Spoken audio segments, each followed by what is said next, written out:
మహానుభావుడు సర్పంచ్ గారు కాంగ్రెస్ ఆయన కొత్త ఆయన పల్లె ప్రకృతి వనంలో 200 చెట్లు ఉంటే చెట్లు మొత్తం సాఫ్ చేసినాడు. ఏం చేస్తావయ్యా ఆడ అంటే అది బిల్డింగ్ కడతాడంట. ఇంకా ఆయన ఊళ్ళో జాగలేదంటే ఆడ కట్టనీకే ఉన్న పల్లె ప్రకృతి వనం పెట్టిన చెట్లు వాడని కొట్టేస్తాడా? అట్లాంటి పరిపాలన ఈరోజు రాష్ట్రంలో నడుస్తూ ఉన్నది.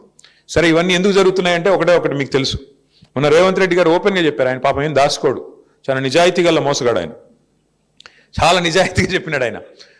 1000 కోట్లు గాంధీ కుటుంబానికి 1000 కోట్లు ఇచ్చే సత్తా ఇవాళ తెలంగాణ కాంగ్రెస్ పార్టీకి ఉంది అని చెప్పినాడు. మరి 1000 కోట్లు ఇవ్వాలంటే పేదోళ్ళు గుడిసెలు కూల్చాలి కదా, పేదోళ్ళు భూములు గుంజుకోవాలి కదా.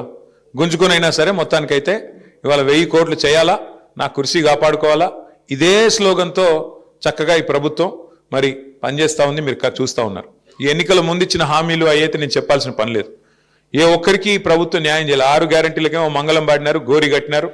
మరి ఈరోజు కొత్త డ్రామాలు కొత్త వేషాలు వేసుకుంటూ నడుస్తూ ఉన్నారు. ఒకటి మాత్రం వాస్తవం, ఇవాళ రాష్ట్రంలో ప్రజలు ముఖ్యంగా మీ నడిగడ్డలో ఏదైతే స్ఫూర్తి ఉందో ఆ నడిగడ్డ స్ఫూర్తి రాష్ట్రం మొత్తం పాకాలి. రాష్ట్రం మొత్తం కూడా నడిగడ్డని స్ఫూర్తిగా తీసుకోవాలి. ఎన్నిక ఏదైనా ఎగిరేది మాత్రం గులాబీ జెండా అన్నట్టుగా ఇవాళ నడిగడ్డలో అది మున్సిపల్ ఎన్నికైనా, పంచాయతీ ఎన్నికైనా, శాసనసభ అయినా, శాసన మండలి అయినా అన్నిట్లో మీరు గెలిపించుకున్నారు.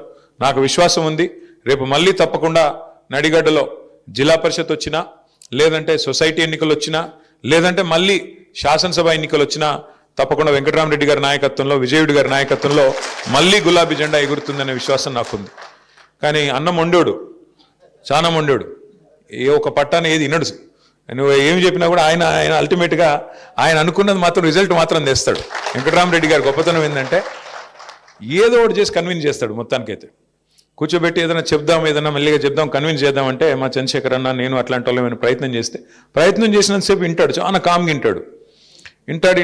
ఆఖరికి మాత్రం ఏదో మళ్ళీ మ్యాజిక్ చేసి ఆయన అనుకున్నది చేసుకుంటాడు, పోతాడు. అట్లాంటి వెంకటరామరెడ్డి గారు మీకు నాయకుడిగా ఉండడం నిజంగా కూడా మీ అదృష్టం. ఎందుకంటే